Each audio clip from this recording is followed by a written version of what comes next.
leader has met his creator. The Reverend Jesse Louis Jackson, the towering civil rights leader whose moral vision and fury oratory reshaped the Democratic Party and America, has died. A Rainbow Push Coalition spokesperson and his son confirmed to CNN he was 84 years of age. Jackson, a protege of the Reverend Martin Luther King, has been hospitalized in the recent months and was under observation for progressive supranuclear palsy, PSP. The Rainbow Push Coalition has said Jesse Jackson died Tuesday morning surrounded by his family, Rainbow Push said in a statement. They said his unwavering commitment to justice, equality, and human rights helped shape a global movement for freedom and dignity. A tireless change agent, he elevated the voices of the voiceless from his presidential campaigns in the 1980s to mobilizing millions to register to vote, leaving an ineligible mark of history. Jackson was what one pundit called an American original. He was born to an unviewed teenage mom in Greenville, South Carolina, during the Jim Crow era, but rose to become a civil rights icon and a groundbreaking politician who mounted two electrifying runs for the presidency in the 1980s.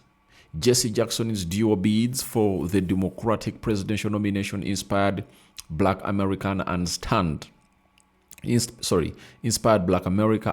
political observers who marveled at his ability to draw white voters. He was a black crossover figure long before Barack Obama hit the national stage.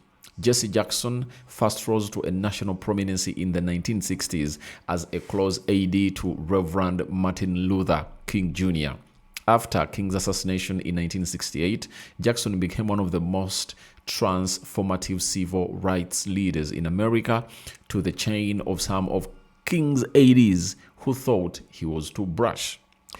But his Rainbow Coalition, a bold alliance of blacks, whites, Latinos, Asians, Americans, Native Americans, and LGBT people, helped pave the way for a more progressive Democratic Party.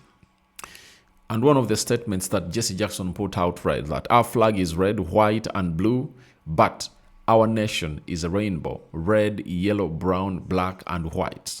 And we are all precious in God's sight. One of Jackson's signature phrases, keep hope alive, he repeated it so often that some began to parody it, but it never seemed to lose meaning for him. He was a force of social justice over three eras: the Civil War period, the Civil Rights era, and the post-Civil Rights era that culminated with the election of Barack Obama and Black Lives Matter movement.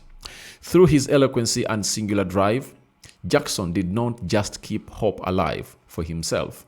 His dream of a vibrant, multiracial America still inspires millions of Americans today. Jackson's vision remade the Democratic Party. He was the first presidential candidate to make support for gay rights a major part of his campaign platform, and he made a concerted effort to challenge the Democratic Party's prioritization of white, moderate, middle-class voters, and that was said by David Mascrota, author in There For You. Now, and Obama may have not made it to the White House without Jackson's pioneering presidential runs.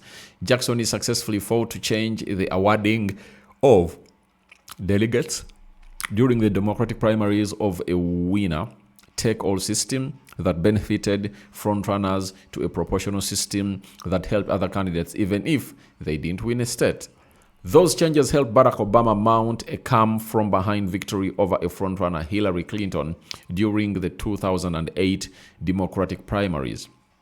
Jackson was once asked if it hurt that he didn't become the nation's first black president. And he said, no, it doesn't matter. He took a Guardian, sorry, he was talking to a Guardian columnist. And he added and said, because I was a trailblazer, I was a pathfinder. I had to deal with doubts, and fears about black person running. There were black scholars writing papers about why I was wasting my time. Even black said, a black wouldn't win. Jesse Jackson smashed the perception, and the black person couldn't be viable presidential candidate. Some pundits predicted he would be outclassed by his more experienced political opponents during the presidential debates. So that is all about Jesse Jackson. Lots of things have been said about him, but here on our channel, we've managed to gather that, and we mourn and commiserate. We send our commiserations to the family and those that have been knowing this man. And he has huge history, guys. If at all you start reading about him, you'll obviously understand how big this man has been and how he is really here to do the needful in there for you. So may his soul rest in eternal peace. 84, not bad age, and I think everyone in the world would want to obviously say his goodbyes, maybe in his early or late 80s in there for you. That is it. So your reactions to Jesse Jackson dying at 84 years of age are welcome in the comment section below.